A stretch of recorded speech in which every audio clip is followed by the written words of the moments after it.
কোনো নির্বাচন, সেই ত্রিস্তর পঞ্চায়েত হোক, কর্পোরেশন হোক, মিউনিসিপ্যালিটি হোক, এই বিধানসভা হোক, লোকসভা হোক, রক্তপাতহীন আর লাশের স্তূপের ওপর দিয়ে সমস্ত হয়েছে। তো এই দু দফার নির্বাচনে অন্তত রক্তপাত সেই অর্থে বা লাশ তার ওপর তো হয়নি।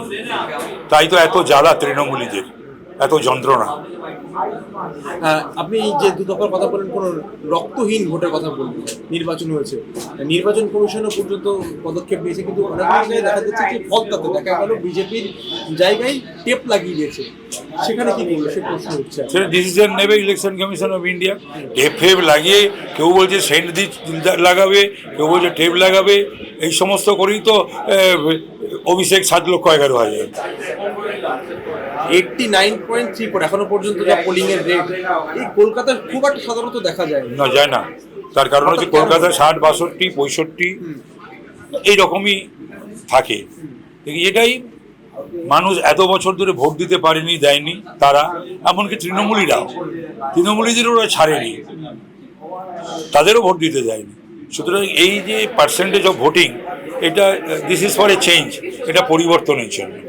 আপনার বিধানসভা কেন্দ্র মানিকতলায় প্রায় 90-এর বেশি শতাংশ ভোট পড়েছে এখনো পর্যন্ত যা জানা যাচ্ছে। মানুষকে একেবারে ঢেলে পরিবর্তন চাইছে। 100বার কেন চাইবে না? কেন চাইবে না? 1, 2 মানুষ কেন তৃণমূলকে, মমতাকে ভোট দেবে? এর পেছনে কোনো কারণ থাকতে হবে তো একটা।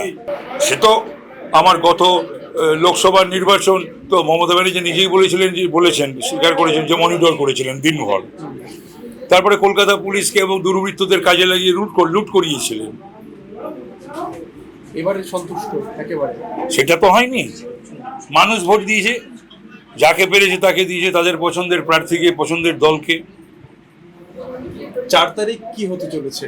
4 তারিখ বিজেপি ক্ষমতায় আসতে চলেছে। আসন সংখ্যা তো আমি একটুখানি কনজারভেটিভ অ্যাসেসমেন্ট আমার 168 থেকে 174। 168 থেকে 174 বিজেপি ক্ষমতা আসতে চলেছে। তৃণমূল কত আসন পেতে পারে, থাকবে কি থাকবে না? আমি তো তৃণমূল চাই 50-এর নিচে নেমে যাক, বলেওছি। আমি যেটা বলি আমি সেটা থেকে উইথড্র করি না নিজেকে, আর সেটাই বলেছিলি।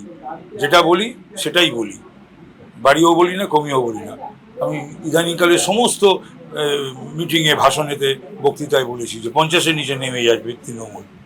এতদিন বদলায়নি কেন, সেটাই একটা আমার আশ্চর্য লেগে। আজও আমি বলছিলাম, অনেক পুলিশের সঙ্গে কথাবার্তা যখন হচ্ছিল, আড্ডা হচ্ছিল কোনো কোনো জায়গায়, আমি তাদের বলছিলাম যে কলকাতা পুলিশ এবং বাংলা পুলিশ নির্লজ্জের মতন এই গত 15 বছর কাজ করেছে, এবং মমতার আমলের পুলিশ একেবারে দাসত্ব করেছে, যেটা কখনো কোনো আমলে ছিল না।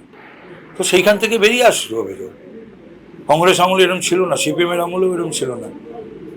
মমতার আমলে পুলিশ যে দাসত্ব করলো। দীর্ঘদিনের রাজনৈতিক অভিজ্ঞতা থেকে কি মনে করছেন, কংগ্রেস বা বামেরা খাতা খুলতে পারবে এবারে? উচিত খাতা খোলা, উচিত। মাল্টিপার্টি সিস্টেমে তো সমস্ত রাজনৈতিক দলেরই পার্লামেন্টে, অ্যাসেম্বলিতে প্রতিনিধিত্ব থাকা উচিত।